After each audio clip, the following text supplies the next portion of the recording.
Ассалаумағалейкум. Мына бізде Капет автокөлігінде біле бермейтін фишкалар. Бұны қазір бізде парковкада тұр. Біз артқа жүрген кезде, мына айнаны мен фиксация жасаймын. Мына артқа жүрген кезде айна қозғалады. Бұрын қозғалмайтын. Бұл неге қозғалмайды деп жүрсем, оказывается, мына кнопка тура ортасында тұрған кезде, мына мен артқа қазір мына пыда тұр ғой, енді тұр. Енді мына әрге салған кезде мынау қозғалмайды. Мына енге қойдым, әрге қойдым, қозғалмайды.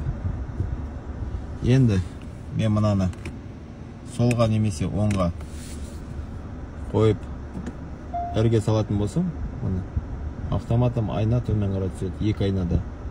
Что оң жағы, что сол жағы. Мына сол жағы, мына тұр. N-ге қойдым. R-ге қойдым.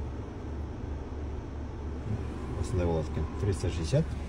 Дегенмен де мынау артқа жүрген кезде көмектеседі. Артқы балон көрінеді, бордюр, линия, разметкалар көрінеді.